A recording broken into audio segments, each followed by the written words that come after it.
এখন কিন্তু বাজারে প্রচুর কাঁচা টমেটো পাওয়া যায়। আর কাঁচা টমেটো দিয়ে ভাজি খেতে কিন্তু অসম্ভব ভালো লাগে। আসসালামু আলাইকুম ভিউয়ার্স, ওয়েলকাম টু রিনার হাতের রান্না। আশা করছি আপনারা সবাই ভালো আছেন। আজ আমি আপনাদের সাথে শেয়ার করছি নতুন আরেকটি রেসিপি, কাঁচা টমেটো ভাজি। এই ভাজিটা খেতে দারুণ ভালো লাগে। শীতের সময় সকালে কিংবা দুপুরে গরম গরম ভাতের সাথে অসম্ভব ভালো লাগে। তো আশা করছি আমার এই রেসিপিটা আপনাদের কাছে ভালো লাগবে। তো চলুন রেসিপিটা দেখে নিই। তো আমি এখানে নিয়েছি প্রায় আধা কেজি টমেটো, আধা কেজি থেকে একটু কম আছে। তো এই টমেটোগুলোকে আমি একটু চিকন চিকন করে 4 টুকরো করে কেটে নিয়েছি। আগে আমি ধুয়ে নিয়েছি, তারপর কেটে নিয়েছি।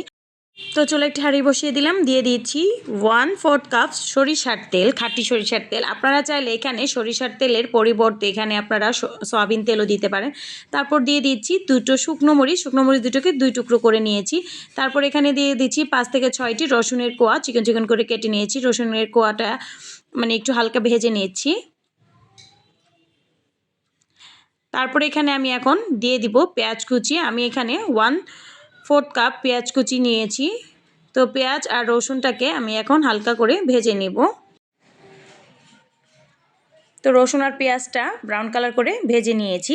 এখন এখানে দিয়ে দিচ্ছি মরিচের গুঁড়া 1/3 চা চামচ, হলুদের গুঁড়া দিয়ে দিচ্ছি 1/3 চা চামচ। শুধু হলুদ আর মরিচের গুঁড়াই দিব, আর কোনো মশলা দিব না। এটা দিয়েই আমি রান্নাটা করব, একদম সহজ একটি রান্না। তো ওই যে মশলাটাও ভালোভাবে নেড়েচেড়ে মিশিয়ে নিচ্ছি। এখন এখানে দিয়ে দিচ্ছি আগে থেকে কেটে রাখা সেই টমেটোটা দিয়ে আবারও ভালোভাবে নেড়েচেড়ে মিশিয়ে নিব। সবার কাছে আমার একটাই রিকোয়েস্ট, প্লিজ ভিডিওটা দেখার আগে একটি লাইক দিবেন, তারপর ভিডিও দেখা শেষে একটি কমেন্ট করবেন। তো ভালোভাবে নেড়েচেড়ে দেওয়ার পর আমি এখানে দিয়ে দিচ্ছি স্বাদ মতো লবণ। লবণটা আপনাদের টেস্ট অনুযায়ী বাড়িয়ে কমিয়ে দিবেন। লবণ দিয়ে এটাকে আবারও ভালোভাবে নেড়েচেড়ে মিশিয়ে নিয়েছি। তো ভালোভাবে নেড়েচেড়ে দিয়েছি। এখন এখানে দিয়ে দিচ্ছি সামান্য একটু পানি, মানে 1/2 কাপের থেকে একটু কম পানি।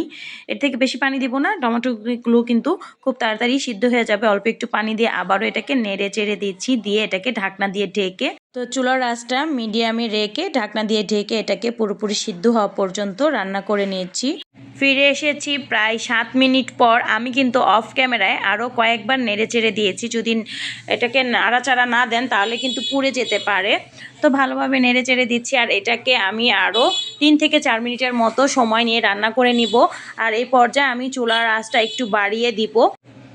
তো খুন্তি দিয়ে ভালোভাবে নেড়েচেড়ে একটু গলিয়ে দিচ্ছি, ভেঙে দিচ্ছি সব কিছু। তারপর দিয়ে দিচ্ছি কাঁচামরিচ। আমি এখানে 4টির মতো কাঁচামরিচ দিয়েছি, মাঝখান থেকে ফালি দিয়ে কাঁচামরিচ দিয়ে এটাকে আবারও অনবরত নেড়েচেড়ে দিয়েছি। তো আরও 3 থেকে 4 মিনিটের মতো রান্না করে নিব। তো 4 মিনিটের মতো সময় নিয়ে ভাজিটাকে আমি রান্না করে নিয়েছি। আর টমেটোগুলো কিন্তু সবগুলো টমেটো গলেও গিয়েছে। এই টমেটো গলতে বেশি সময় লাগে না, আর এই রান্নাটা করতে প্রায় 10 থেকে 11 মিনিটের মতো সময় লেগেছে। এখন এখানে আমি দিয়ে দিব 1/3 চা চামচের মতো চিনিটা দেওয়ার কারণে কিন্তু এটা যে টক সেই টকেই এটা কম লাগবে। তো আপনারা চাইলে এটাকে স্কিপও করতে পারেন, কিন্তু এই ভাজিতে যদি সামান্য একটু চিনি দেন তাহলে কিন্তু ভালোই লাগে। অনেকে পছন্দ করে না, তারা প্লিজ স্কিপ করবেন, কারণ আমি চিনি না দিলে আমার হাজব্যান্ড আবার পছন্দ করে না, তাই আমি এখানে একটু সামান্য চিনি দিয়েছি। তারপর দিয়ে দিলাম স্বাদ মতো ধনিয়া পাতা কুচি দিয়ে নেড়ে চেড়ে এটাকে আমি নামিয়ে ফেলবো। আমার ভাজিটা কিন্তু রান্না করা হয়ে গেছে। তো চুলাটা বন্ধ করে ভাজিটা পরিবেশন করে আপনাদেরকে দেখাচ্ছি। ঝটপট তৈরি হয়ে গেল কাঁচা টমেটো ভাজি। শীতের সময় এই কাঁচা টমেটো ভাজি দিয়ে গরম গরম ভাত খেতে কিন্তু বেশ ভালোই লাগে।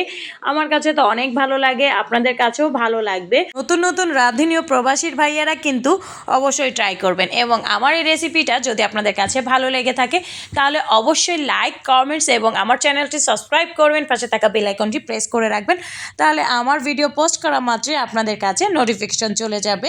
তো ভালো থাকবেন সবাই। আল্লাহ হাফেজ, আসসালামু আলাইকুম।